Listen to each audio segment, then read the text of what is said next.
Bonjour à tous et comme à l'accoutumée, quand vous êtes bien assis, je vais vous demander de vous lever pour que nous puissions chanter le premier chant. Il est vivant.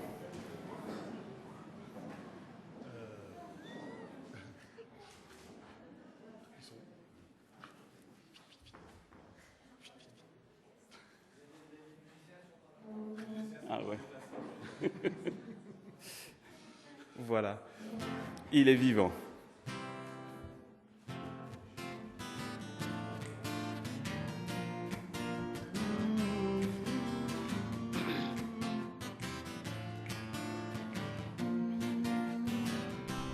Il est vivant, Jésus est Seigneur, il est vivant, il est l'agneau vainqueur, il est vivant, Jésus est roi des rois, et ça change tout pour toi et moi. Il est vivant, Jésus est Seigneur, il est vivant, il est l'agneau vainqueur, il est vivant, tout puissant est son nom, et ça change tout pour les nations. Chante au Seigneur, terre entière, pousse un cri de joie, viens danser dans sa lumière, chante à pleine voix. Chante au Seigneur, terre entière, pousse un cri de joie, viens danser dans sa lumière, chante à pleine voix.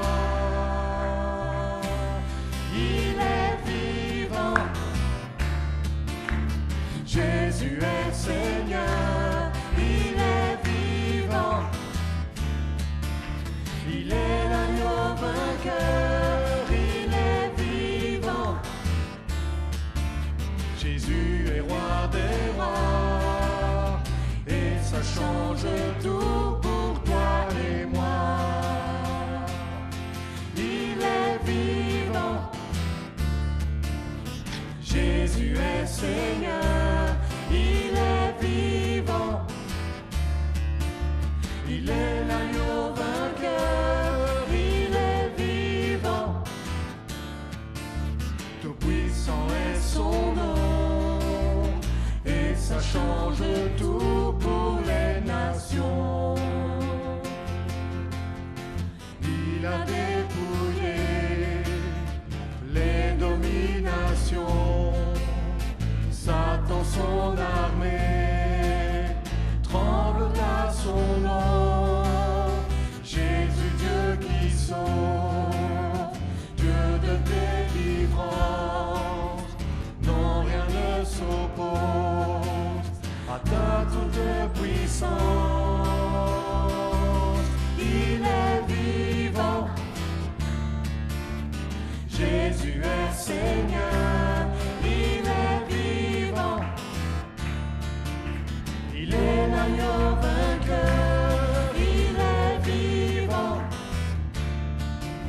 Jésus est roi des rois, et ça change tout pour toi et moi. Il est vivant, Jésus est Seigneur, il est vivant, il est l'agneau vainqueur, il est vivant, tout puissant est son nom, et ça change tout pour les nations, et ça change tout pour les nations. Je vous invite à la prière. Notre Père et notre Dieu, nous voulons te remercier pour cette journée. Oui, nous chantons que Jésus, ton Fils, est vivant. Il est vivant et ça change tout pour nous. Merci de nous l'avoir donné. Merci de permettre que nous soyons là.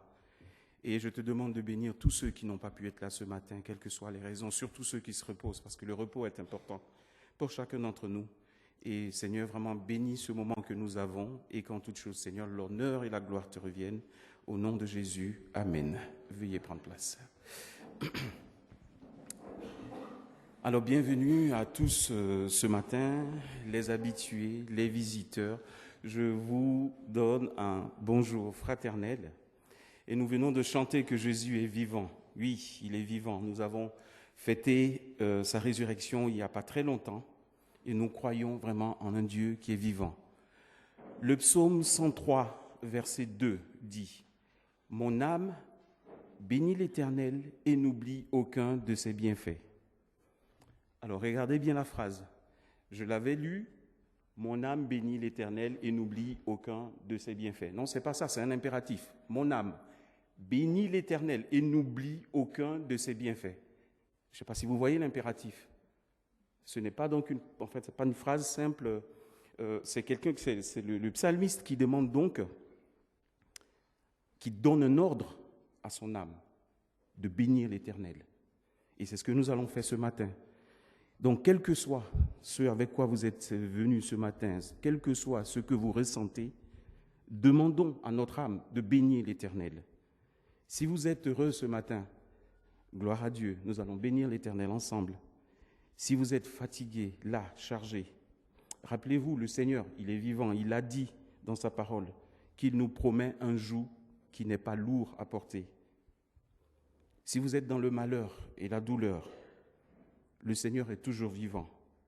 Et la parole nous incite à rendre grâce en toutes choses. Encore faites attention une fois, la parole n'a pas dit de rendre grâce pour toutes choses, mais de rendre grâce en toutes choses. Donc même quand ça ne va pas, il faut continuer de prier, et la parole nous dit « prier sans cesse ». Donc, même quand nous sommes dans la douleur, dans le malheur, continuons de faire ce que le psalmiste a dit, c'est-à-dire de bénir l'Éternel. Alors, pour bénir l'Éternel, je vous invite à passer un petit moment de louange. Je vous propose 2 chants. Le psaume 13, 6 dit « Je chante à l'Éternel, car il m'a fait du bien ». Le psaume 113, verset 1 dit « Vous, ses serviteurs, louez l'Éternel pour ce qu'il est. » Le premier chant que nous allons chanter dit « Nous venons dans ta présence pour chanter tes louanges et te présenter notre reconnaissance de nous avoir donné la vie, de nous avoir donné ton amour et de nous avoir donné ta joie. » Le second chant dit « Nul n'est comme toi, un père et un ami. Ton amour est si fort pour restaurer et sauver. Tu es merveilleux dans tout ce que tu es. Tu es merveilleux dans tout ce que tu fais. » Chantons ces 2 chants, l'un à la suite de l'autre.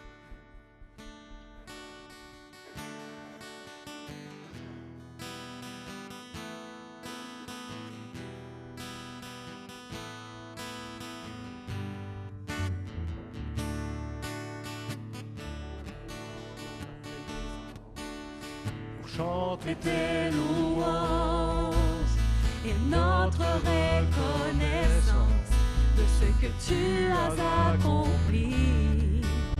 Tu nous as donné ta vie, ton amour et ta joie, et la louange envahit nos cœurs passionnés de toi. Tu es le Créateur puissant, l'agneau ressuscité. Toi cela peut triompher de la mort et du péché. Tu as délivré ton peuple pour la vraie liberté. Je veux suivre tes pas, chaque jour être avec toi. Nous venons dans ta présence pour chanter tes louanges et notre reconnaissance de ce que tu as accompli. Tu nous as donné ta vie, ton amour et ta joie, et la louange envahit nos cœurs passionnés de toi. Tu es le Créateur puissant, l'agneau ressuscité. Toi cela peut triompher de la mort et du péché.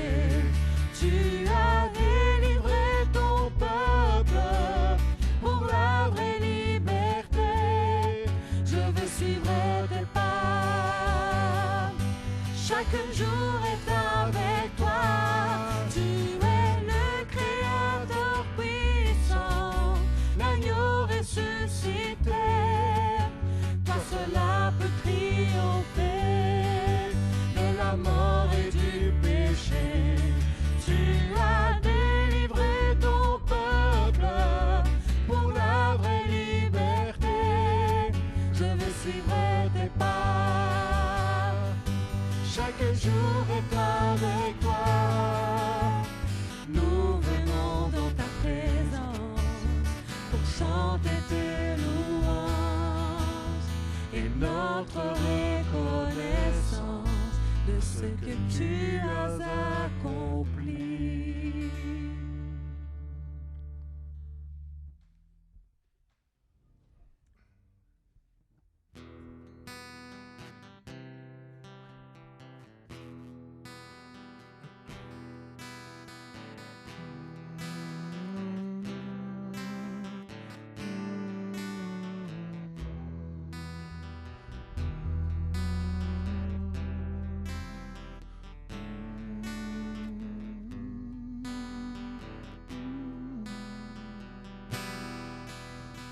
Nul n'est comme toi, Dieu puissant éternel.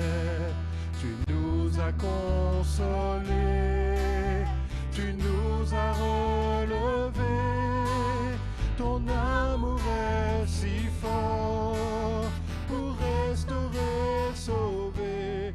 Tu es merveilleux dans tout ce que tu fais. Tu es merveilleux dans tout ce que tu fais.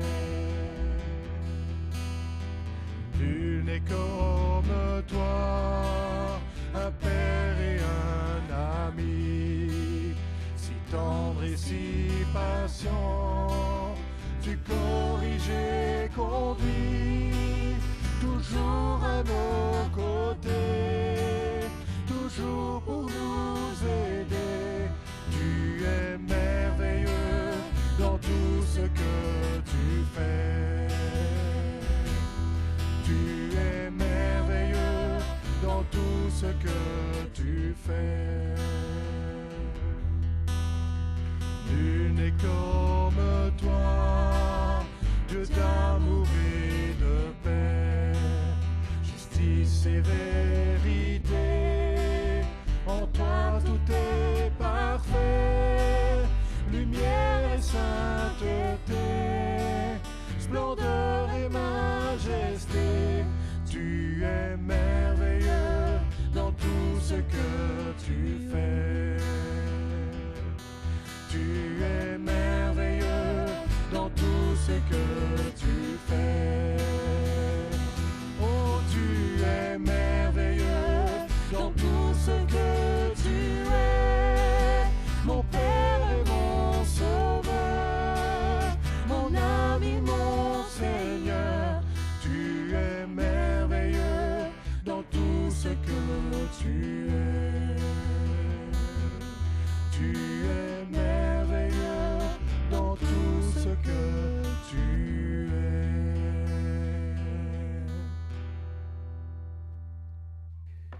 J'ai prévu un troisième chant pour permettre aux enfants de rejoindre leur club avec leur moniteur.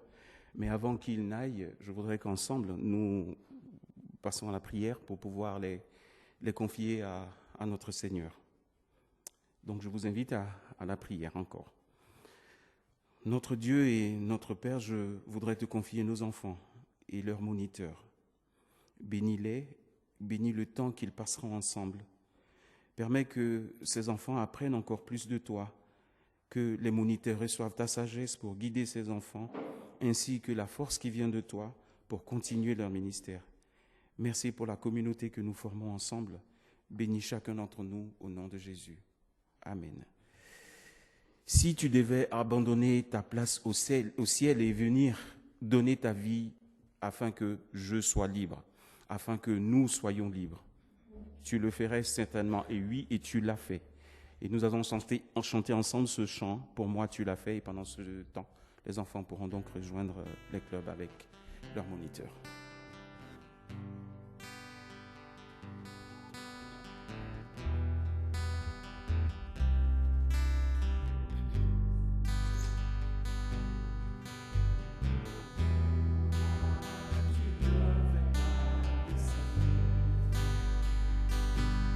Pour porter ma vie et tout réconcilier, me montrer le Père qui m'a tant aimé. Je sais que pour moi tu l'as fait.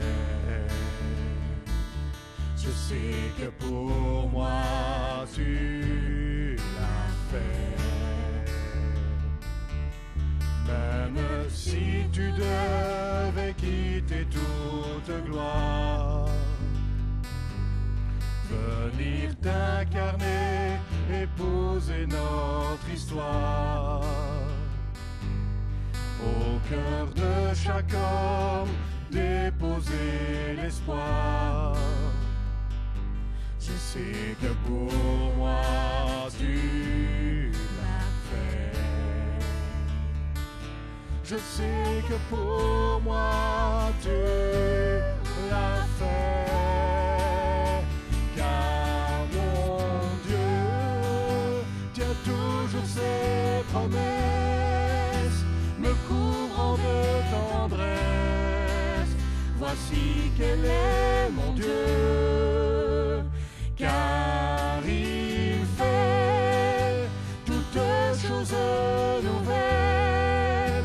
Sa grâce est éternelle, il a ouvert les cieux, voici quel est mon Dieu.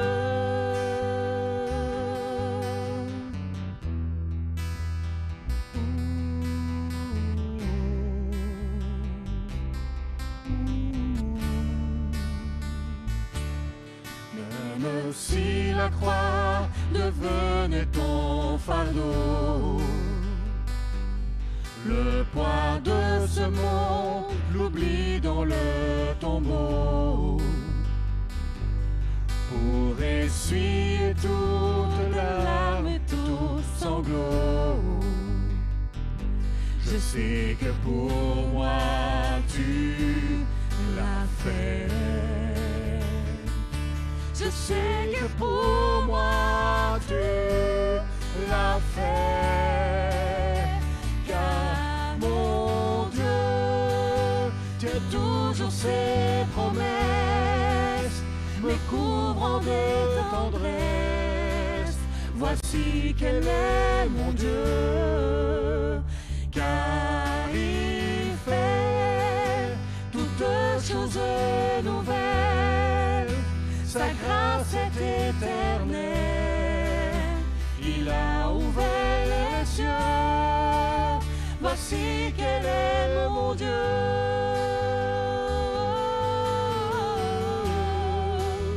Voici quel est mon Dieu. Oh, oh, oh. Voici quel est mon Dieu.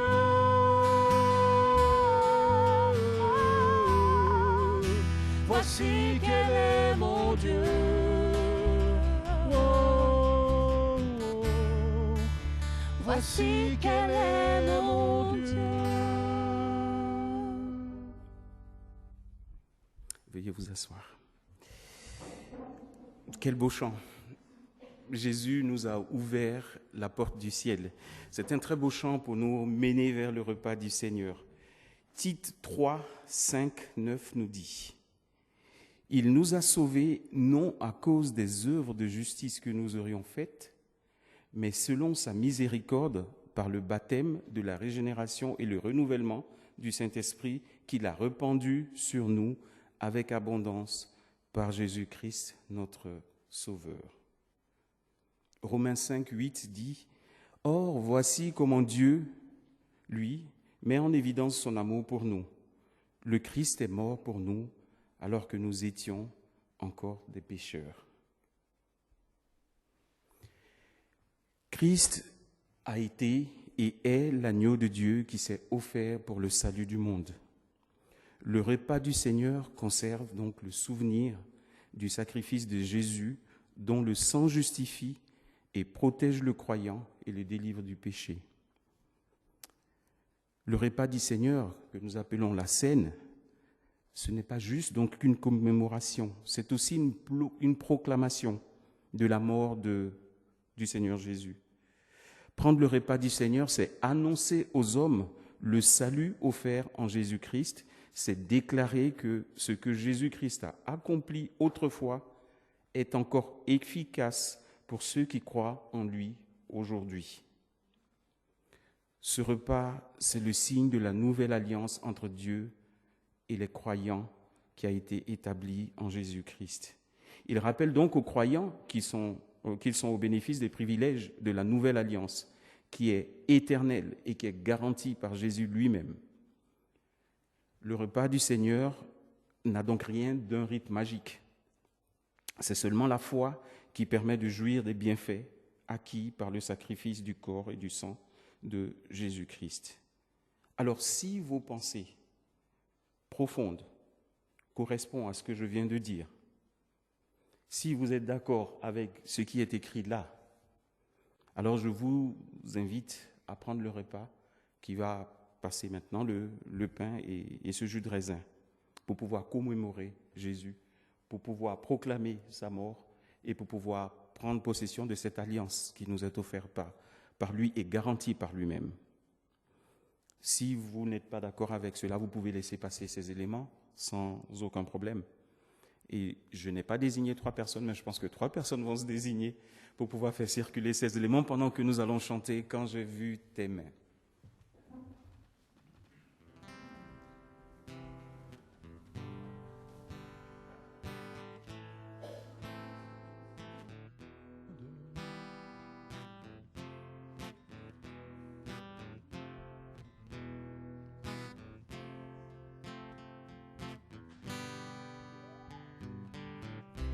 Quand j'ai vu tes mains guérir tant de malades, quand j'ai vu tes mains qui rompaient du pain pour nourrir tout autour de toi des milliers d'hommes, Seigneur, en retour, reçois mon amour. Seigneur, en retour, reçois mon amour. Quand j'ai vu tes pieds saignés de partout, quand j'ai vu tes pieds percés par le clou, pour sauver tout autour de toi des milliers d'hommes, Seigneur, en retour, reçois mon amour. Seigneur, en retour, reçois mon amour. Quand j'ai vu tes yeux pleins de pleurs, de larmes, quand j'ai vu tes yeux au regard d'amour, pardonner tout autour de toi des milliers d'hommes, Seigneur, en retour,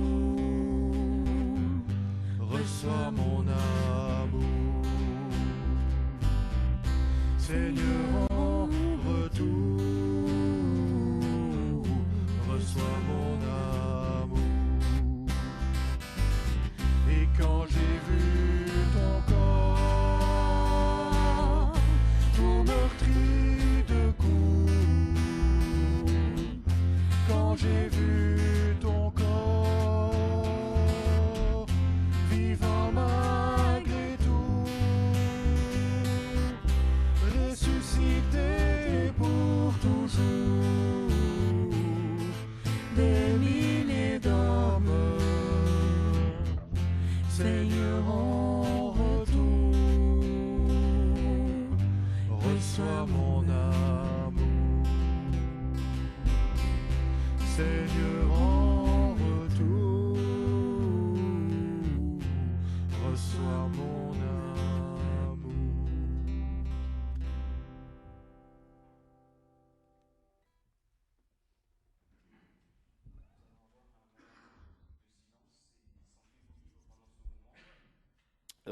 D'adresser vos prières à Dieu, soit silencieusement, soit en priant à haute voix, et je terminerai par la prière pour nous conduire dans le temps de la parole.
Notre Dieu et Père, merci pour ce moment que nous passons ensemble. Merci pour le don de Christ, par le sacrifice duquel nous sommes aujourd'hui libres. La Bible nous dit que là où 2 ou 3 sont rassemblés et qu'ils parlent de toi, tu es au milieu d'eux. Donc, par la foi, nous savons que tu es au milieu de nous et que tu nous entends. Tu entends toutes ces prières qui ont été mises vers toi. Merci de nous exaucer et merci de nous garder en Jésus-Christ. Nous voulons te confier notre frère et ton serviteur Claude qui commentera la parole. Tu l'as inspiré pendant sa préparation. Permets maintenant qu'il puisse nourrir notre être intérieur par ce qui vient de toi. Bénis nos cœurs que tu as préparés ce matin, comme la bonne terre dans la parabole du sémeur. Que nos cœurs soient donc cette terre-là qui accueille ces grains qui vont germer et donner des fruits pour ta gloire. Amen. Je laisse maintenant la parole à Claude.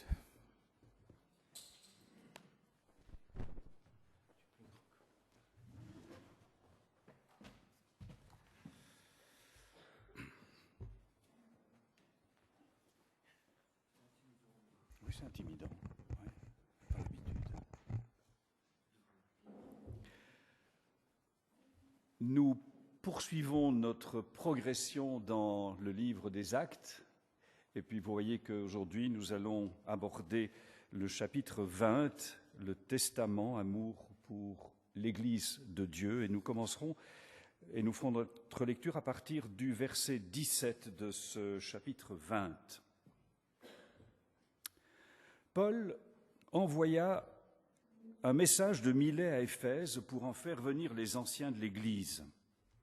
Quand ils furent arrivés auprès de lui, il leur parla en ces termes. « Vous savez comment je me suis toujours comporté avec vous depuis le premier jour de mon arrivée dans la province d'Asie. J'ai servi le Seigneur en toute humilité, dans les larmes et les peines que j'ai connues à cause des complots des Juifs. Vous savez que je n'ai rien caché de ce qui devait vous être utile. Je vous ai tout annoncé et enseigné en public et dans vos maisons. J'ai appelé les Juifs et les gens des autres peuples à se convertir à Dieu et à croire en notre Seigneur Jésus. Et maintenant, je me rends à Jérusalem, comme l'Esprit Saint m'oblige à le faire, et j'ignore ce qui m'y arrivera. Je sais seulement que dans chaque ville, l'Esprit Saint m'avertit que la prison et des souffrances m'attendent. Mais ma propre vie ne compte pas à mes yeux. Ce qui m'importe, c'est d'aller jusqu'au bout de ma mission et d'achever la tâche que m'a confiée le Seigneur Jésus, proclamer la bonne nouvelle de la grâce de Dieu. J'ai passé parmi vous tous en annonçant le règne de Dieu, mais je sais maintenant qu'aucun de vous ne me verra plus. C'est pourquoi je vous prends aujourd'hui à témoin. Si l'un de vous se perd, je ne suis pas responsable, car je vous ai annoncé tout ce que Dieu a décidé sans rien vous en cacher. Prenez garde à vous-même et veillez sur tout le troupeau que l'Esprit Saint a remis à votre garde. Soyez de bons bergers pour l'Église que Dieu s'est acquise par la mort de son propre Fils. Et je sais qu'après mon départ, des individus, pareils à des loups redoutables, s'introduiront parmi vous et n'épargneront pas le troupeau. Et même, dans vos propres rangs, des gens diront des mensonges pour entraîner ainsi les disciples à leur suite. Veillez donc et souvenez-vous que pendant 3 ans, jour et nuit, je n'ai pas cessé avec des larmes de mettre en garde chacun de vous. Et maintenant, je vous remets à Dieu et à la parole de sa grâce. Elle a le pouvoir de vous fortifier dans la foi et de vous accorder l'héritage qu'il réserve à tous ceux qui lui appartiennent. Je n'ai désiré ni l'argent, ni l'or, ni les vêtements de qui que ce soit. Vous savez vous-même que j'ai travaillé de mes propres mains pour gagner ce qui nous était nécessaire, pour ceux qui m'accompagnaient et pour moi. Je vous ai montré en tout qu'il faut travailler ainsi pour venir en aide aux personnes faibles, en nous souvenant de ce que le Seigneur Jésus a dit lui-même, il y a plus de bonheur à donner qu'à recevoir. Après ces mots, Paul se mit à genoux avec eux et pria. Et tous pleuraient et se jetaient au cou de Paul pour l'embrasser.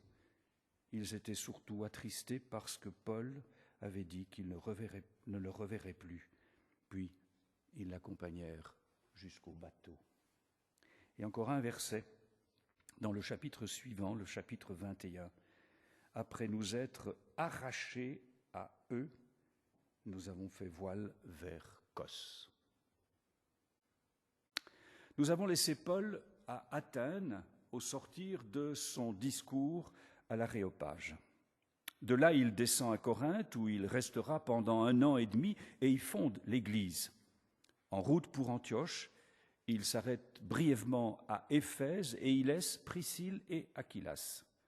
C'est d'Antioche qu'il entreprend son 3e voyage en direction d'Éphèse, encourageant les églises qui se sont formées lors de son voyage précédent.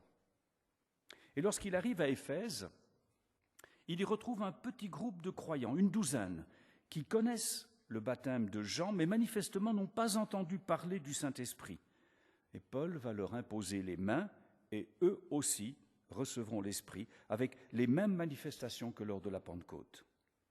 Et pendant 3 mois, il annonce l'Évangile dans la synagogue, mais il rencontre à nouveau l'opposition des Juifs fermés à l'Évangile, et il décide alors de prendre à part les premiers disciples et probablement loue les locaux de l'école de Tyrannos. Ce sont des sources extérieures à l'Évangile qui nous le disent, et ils fonde en quelque sorte le premier institut biblique. Il les enseigne chaque jour, là encore c'est des sources extérieures qui nous le disent, il les enseigne chaque jour de 11h à 16h, parce que probablement qu'à ce moment-là, le prix de la location des salles coûtait moins cher. Et il restera à Éphèse et dans la région pendant 2 ans, annonçant l'Évangile avec puissance et accomplissant de nombreux miracles qui attestent la vérité de ses paroles. Éphèse est alors une ville florissante de la côte ouest de la Turquie actuelle, forte de plus de 250 000 habitants, et Éphèse est célèbre à cette époque pour son temple d'Artémis, qui est considéré comme une des 7 merveilles de l'Antiquité. Lorsqu'il quitte Éphèse pour remonter vers le nord, vers la Macédoine, ensuite vers Philippe, Athènes, Corinthe, il laisse à Éphèse une communauté déjà bien établie et déjà bien structurée, puisqu'on y trouve des anciens qui conduisent ces communautés de maisons, anciens que nous allons retrouver et que nous avons retrouvés déjà dans ce chapitre 20. Paul, après avoir quitté Corinthe, fait halte à Troas et manifeste le désir d'être à Jérusalem pour la fête de la Pentecôte. Et quelque peu pressé par le temps, il décide de ne pas repasser par Éphèse et va faire halte à Milet dans l'attente d'un bateau qui le ramènera à Césarée. Et il fait donc venir, et c'est notre propos de ce matin, il fait donc venir les anciens d'Éphèse à Milet pour leur faire leur adieu. Le livre des Actes contient plusieurs discours que nous pourrions qualifier de prédication d'évangélisation, que ce soit par Pierre, que ce soit par Étienne, que ce soit par Paul. Nous l'avons encore entendu avec son discours à Athènes, nous en avons entendu parler la semaine dernière. Il parle à un public qu'il essaye de convaincre de la vérité de l'Évangile. Ici, l'objet est totalement différent. Les paroles de Paul s'adressent à des croyants et en plus à des responsables d'Église. Et cela va donner à ses propos une connotation, une dimension particulière. Dans ses propos, il fait le bilan de son ministère, il fait part de ses motivations profondes, de la manière dont il a annoncé l'Évangile et termine par ses conseils, mais aussi par des mises en garde devant les dangers extérieurs et intérieurs qui menacent l'Église. Nous l'avons entendu et nous le reverrons en avançant point par point dans ce chapitre. Après avoir fait ses recommandations, il confie l'Église à la grâce de Dieu et c'est ce que nous allons parcourir, mais je voudrais, une fois n'est pas coutume, commencer par les derniers mots de ce chapitre. Après ces mots, Paul se mit à genoux avec eux et pria. Tous pleuraient et se jetaient au cou de Paul pour l'embrasser. Ils étaient surtout attristés parce que Paul avait dit qu'il ne le reverrait plus, puis ils l'accompagnèrent jusqu'au bateau. Pourquoi m'être arrêté à ce dernier verset? Pourquoi commencer par ces mots? Peut-être parce que, comme d'autres ici, que je ne mentionnerai pas, je suis un grand émotif. Mais aussi parce qu'il se dégage effectivement de ces versets un aspect particulier de la personnalité de Paul qu'il est beau de découvrir. Paul apparaît manifestement dans ce passage comme un grand émotif. On voit la scène, Paul et les anciens se serrent dans les bras et se jettent au cou les uns des autres tout en pleurant. Beaucoup de ceux qui se sont intéressés à la vie de l'apôtre Paul se plaisent à le représenter comme un juif un peu sévère, froid, austère. Est-ce que c'est la rigueur de ses écrits, l'exigence de ses propos ou encore ses prises de position sur la femme dans l'Église, lues de manière restrictive, qui ont conduit plus d'un à porter ce jugement négatif? Pour plus d'un autour de nous, Paul est considéré comme un affreux misogyne. C'est en tout cas ce qu'écrit Daniel Marguera en couverture de son livre sur l'apôtre Paul, en couverture de son livre, c'est important. Et voilà ce qu'il dit. Célèbre parmi tous les apôtres, saint Paul est aussi le plus mal connu. On le dit colérique, doctrinaire, antiféministe, hostile au judaïsme. Après le message simple de Jésus, il serait venu tout compliquer avec une théorie obscure du péché. Mais qui a vraiment lu ces lettres? Qui a deviné l'homme derrière les propos de Paul de Tarse? Et tout au long des 560 pages de son livre, Daniel Marguera va nous démontrer magistralement combien cette impression est complètement fausse, complètement infondée, et que Paul est au contraire un homme d'une grande humanité, d'une étonnante tendresse envers celles et ceux qu'il conduit à la foi. Et justement, c'est ce dernier verset, ou ce premier verset du chapitre 21 qui m'a arrêté. Une petite remarque de Luc a attiré mon attention. Il nous dit, après nous être arrachés à eux, nous avons fait voile vers Cos. Arrachés à eux, dit la Tobe, la Nouvelle Français courant dit, quand nous sommes parvenus à nous séparer d'eux. Le verbe grec utilisé ici implique une dimension de violence. C'est séparer violemment. Le départ n'a manifestement pas été facile. Les liens entre Paul et les anciens d'Éphèse étaient beaucoup plus forts pour que le départ se fasse sans ce désir, justement, de ne pas se séparer. Et je trouve que, justement, ce petit verset ne colle absolument pas avec l'image d'un homme froid et distant.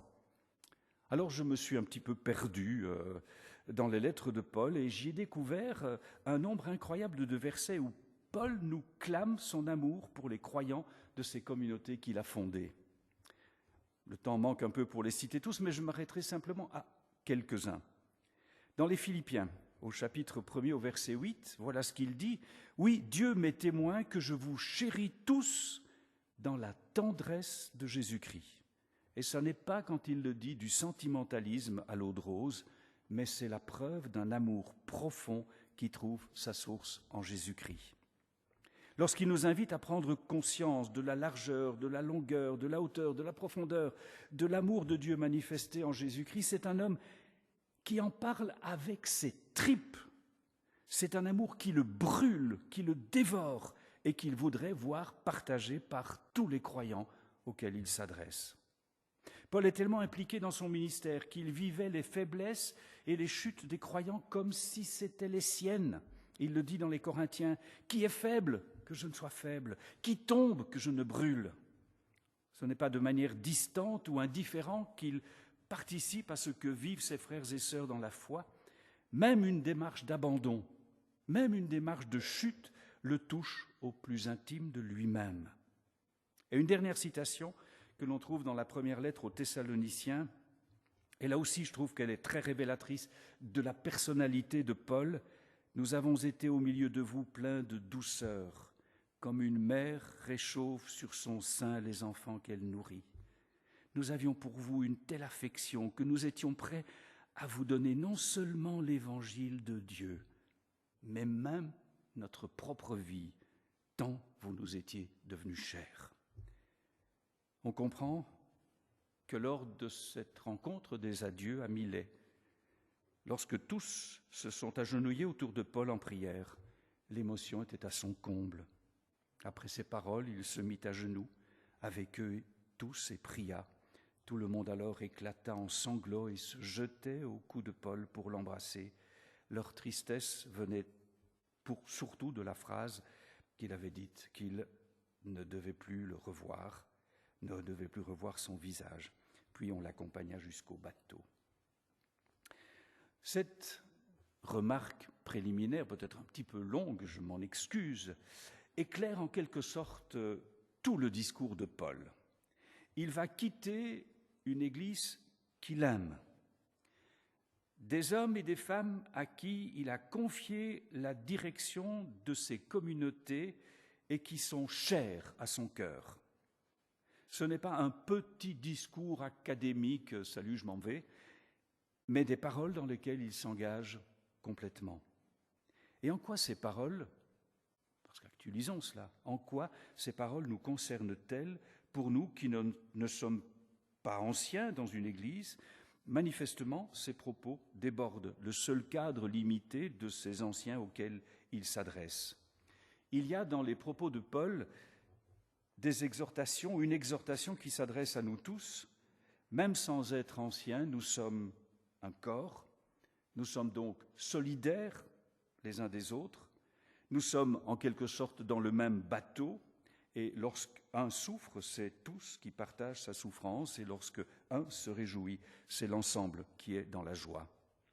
L'Église, dans la vision de Paul et dans la nôtre, n'est pas une structure hiérarchique où le pouvoir serait entre les mains de quelques-uns et les autres appelés à suivre et obéir. Ce n'est pas la vision d'une Église saine selon le cœur de Dieu. On avance dans notre parcours et on reprend au début de ce chapitre, les premiers versets de la section que nous abordons, le verset 17.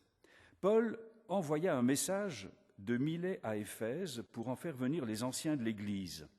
Quand ils furent arrivés auprès de lui, il leur parla en ces termes : « Vous savez comment je me suis toujours comporté avec vous depuis le premier jour de mon arrivée dans la province d'Asie.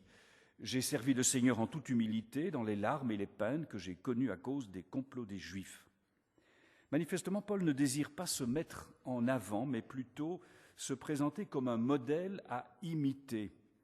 En mentionnant ses larmes, il est loin d'être une sorte de super apôtre, mais bien au contraire, celui qui, à l'image du Christ, a voulu se mettre au service de tous. Humilité, compassion, souci de l'autre devraient être aussi les marques d'une Église spirituellement saine. Un vivre ensemble à cultiver, à développer une identité qui conduit ceux qui découvrent l'Église à y voir une communauté qui fonctionne sur d'autres critères que la valorisation du soi, une Église où on peut dire, en regardant la manière de vivre des croyants entre eux, voyez comme ils s'aiment. On continue dans notre texte où Paul leur dit : « Vous savez, je n'ai rien caché de ce qui devait vous être utile. Je vous ai tout annoncé et enseigné en public et dans vos maisons. J'ai appelé les Juifs et les gens des autres peuples à se convertir à Dieu et à croire en notre Seigneur Jésus. » Comme l'a rappelé Léo lorsqu'on a abordé le chapitre 15 du livre des Actes lors de ce qu'on appelle le synode de Jérusalem, l'Évangile a fait sauter les barrières raciales, idéologiques, confessionnelles. Il s'adresse, l'Évangile, autant aux Juifs qu'aux non-Juifs. Révolution, on l'a vu, dans un contexte où les identités étaient clairement affirmées. Et si Paul a d'abord annoncé l'Évangile aux enfants d'Israël, très vite, il a compris que sa mission était de se tourner vers les non-juifs, de se tourner vers les païens. Mais il y a un détail dans ce verset que nous sommes en train de parcourir, il y a un détail qui m'a semblé intéressant.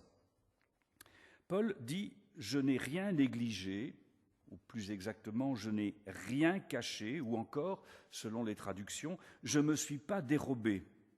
Une expression difficile à traduire, mais qui me semble exprime la transparence de l'enseignement dispensé par Paul.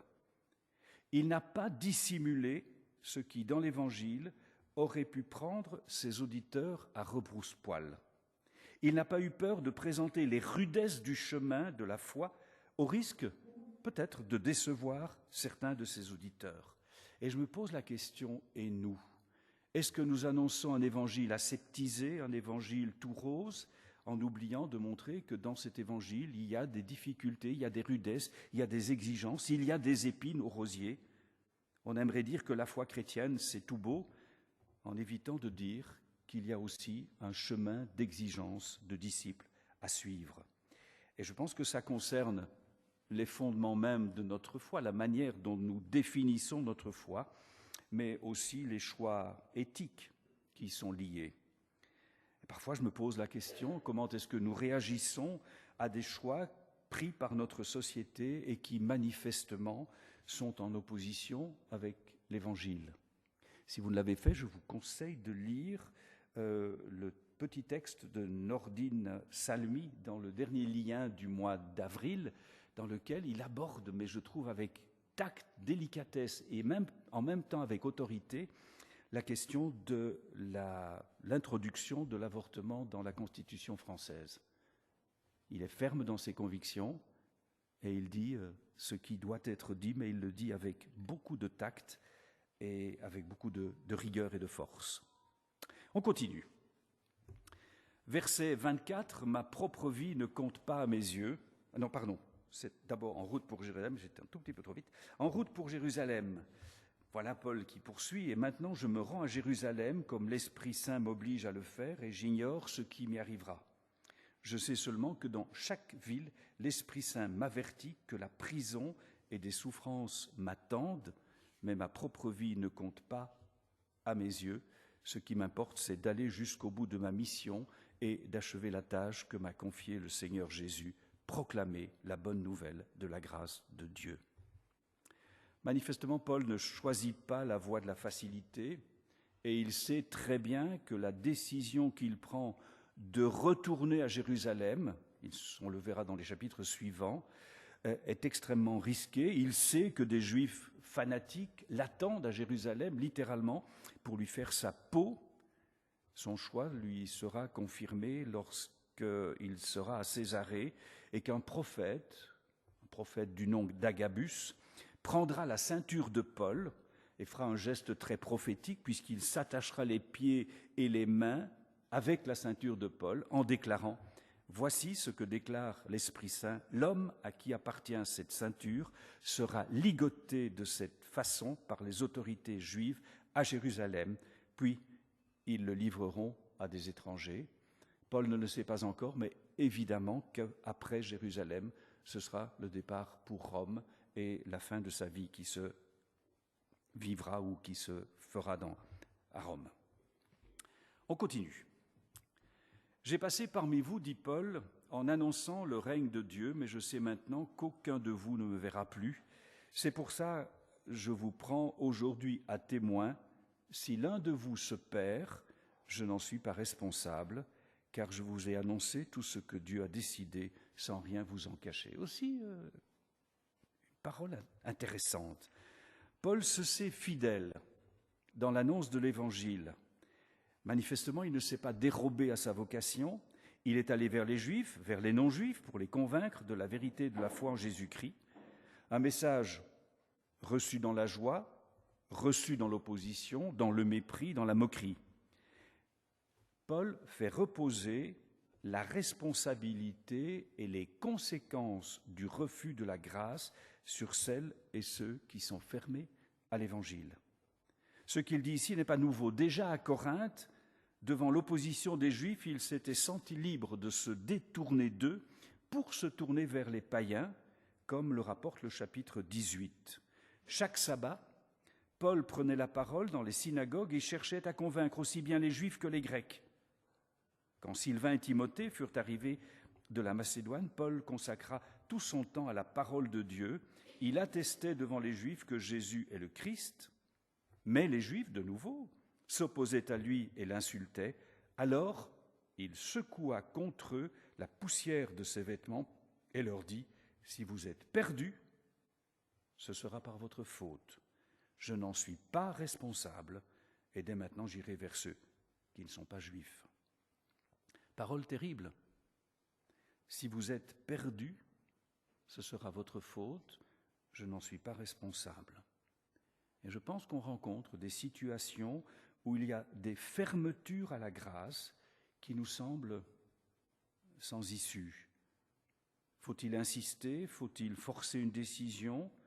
Ou, en espérant avoir fait tout ce qui était en notre pouvoir, confier ses opposants, ses réfractaires à l'Évangile, à la grâce de Dieu?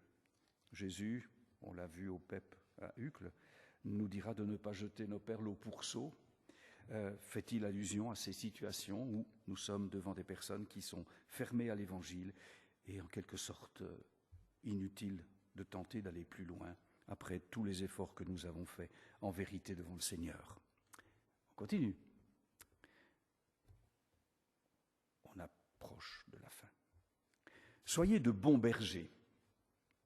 Prenez garde à vous-même et veillez sur tout le troupeau que l'Esprit Saint a remis à votre garde. Soyez de bons bergers pour l'Église que Dieu s'est acquise par la mort de son propre Fils.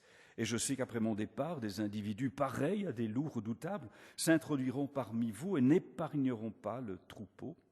Et même dans vos propres rangs, des gens diront des mensonges pour entraîner ainsi les disciples à leur suite. C'est manifestement, dans cet enseignement que l'apôtre est en train de donner, c'est manifestement un appel à la vigilance. Veiller, c'est agir pour que chacun se trouve là où Dieu l'appelle.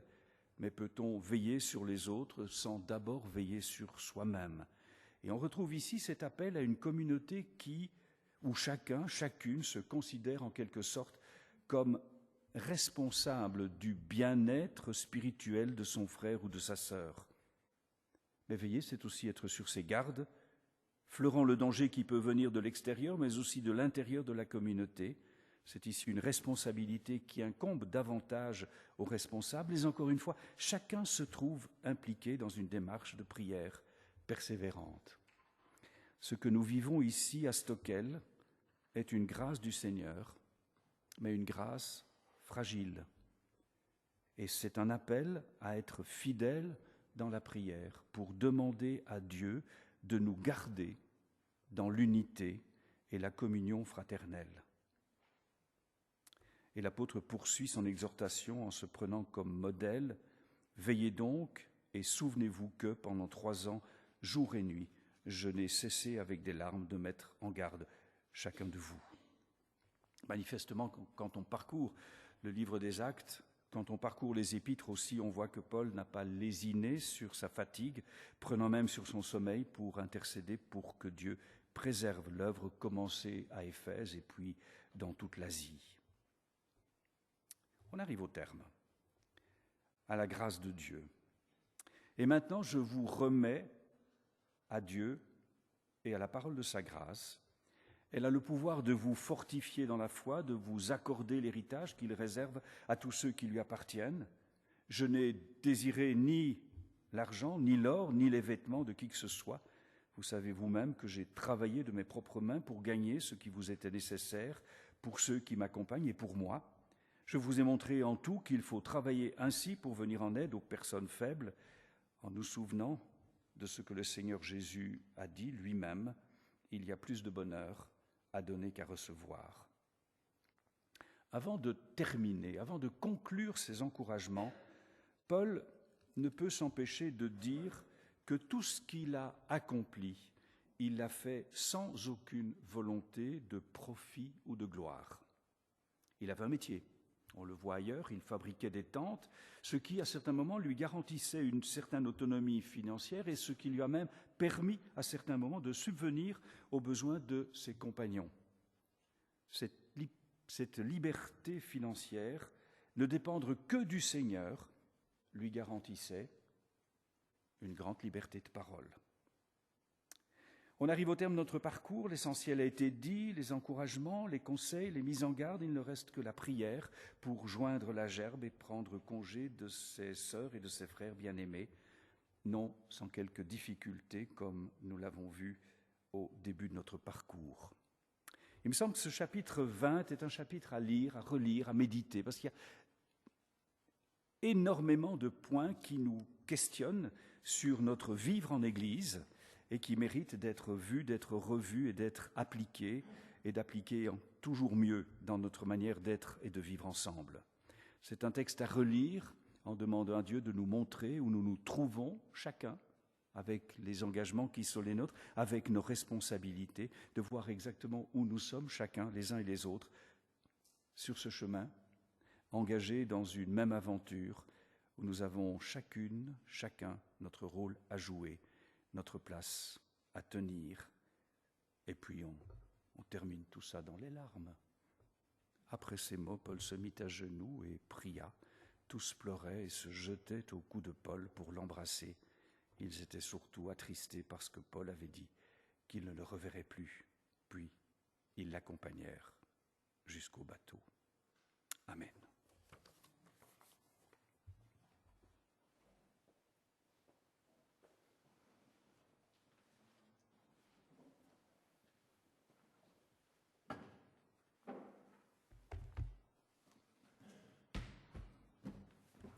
Différence de taille oblige.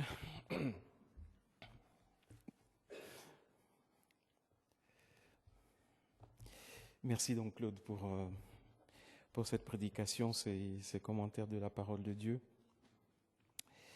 Et nous allons passer à l'offrande, mais avant qu'on y aille, dans Exode 25, Dieu ordonne à Moïse, pas pareil, il ordonne à Moïse de demander aux Israélites d'apporter une offrande en précisant qu'il ne désire recevoir que les offrandes de ceux qui les apportent avec bon cœur. Ça se trouve dans Exode 25, verset 2. Plus tard, Paul, dont nous avons entendu avec Claude des parties de la vie, Paul dira la même chose à l'église de Corinthe, que chacun donne comme il l'a décidé dans son cœur, sans regret ni contrainte, car Dieu aime celui qui donne avec joie. Ça se trouve dans 2 Corinthiens 9, verset 7. L'offrande est donc un acte volontaire. Alors, représentez-vous un peu que le Seigneur ne demande pas à tout le peuple. Donc tout le peuple, n'est pas appelé à donner, mais seulement ceux qui ont un cœur généreux. Et représentez-vous ce peuple qui est un peuple d'esclaves, qui n'a jamais rien fait de volontaire. Imaginez ce que ça représente pour eux. Ils ont vécu dans la misère pendant des années, et voici que Dieu leur demande de donner ce qu'ils ont de plus précieux. L'offrande est aussi donc un acte qui nous coûte. Et à la fin de ce même texte, la gestion des offrandes est confiée à Moïse, mais ce n'est pas pour faire ce qu'il veut. Le verset 9 nous dit que Dieu précise que la construction devra se faire selon un modèle bien précis qu'il donnera à Moïse. Et tout ça, ça nous concerne aujourd'hui, parce que tout ce que vous donnez, tout ce que nous donnons à Stockel, l'Église utilise cela pour permettre à ceux qui ne connaissent pas Dieu de le connaître par diverses associations et activités que vous pouvez découvrir sur la table au fond là et que vous allez découvrir tout à l'heure avec Pierre dans les annonces.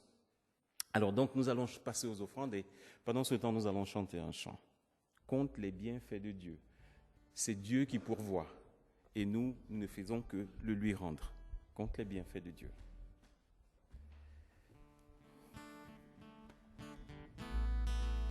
Alors les paniers peuvent circuler.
Et en commençant par remercier Patty, qui a assuré aujourd'hui pour la première fois le PowerPoint, parce que Jean-Jacques a accepté, lui, de me remplacer à la présidence du culte. Donc voilà, merci à toutes ces équipes qui fonctionnent à gauche, à droite.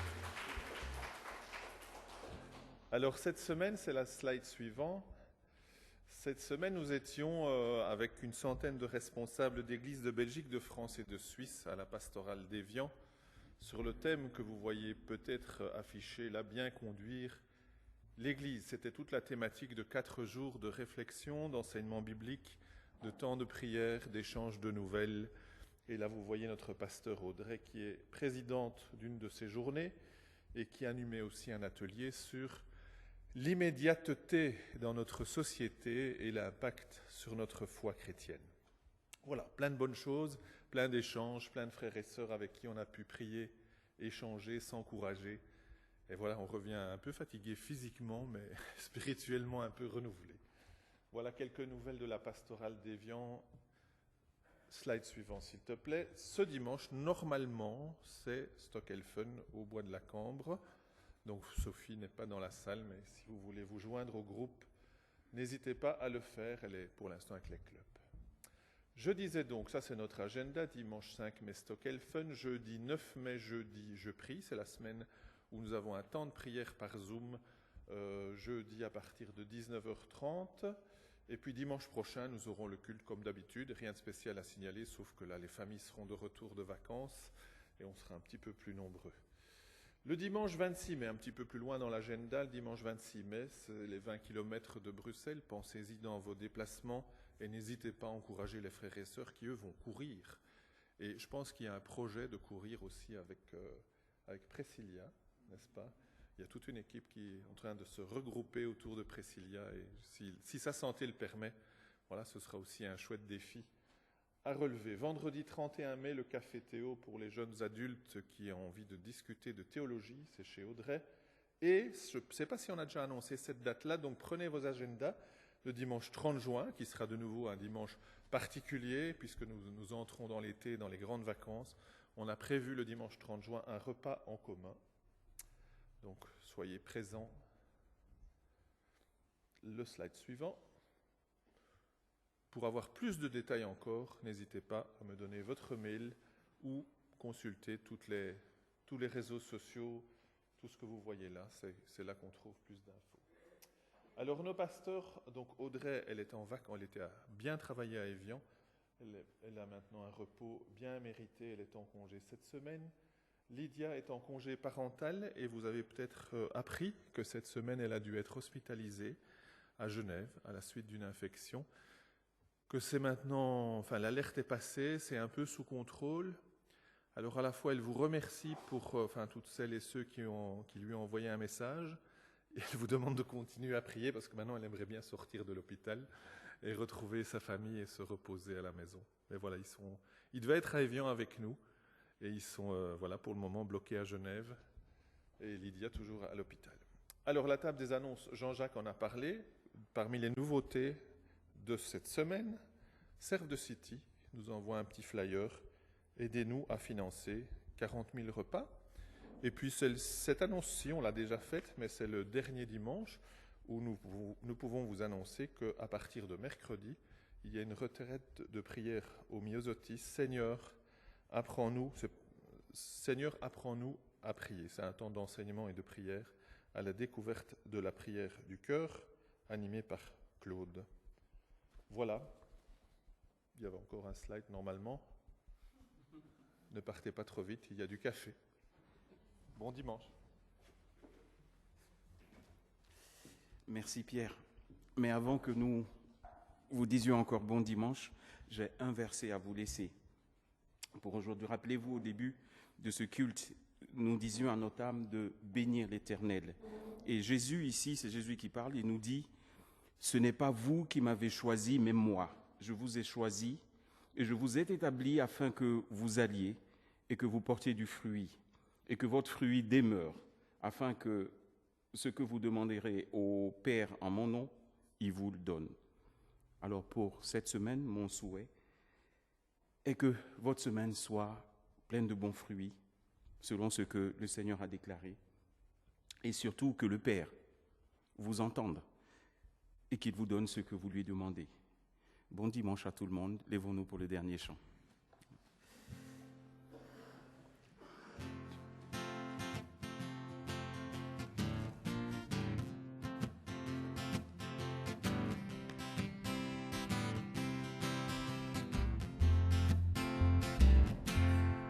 Mon Seigneur,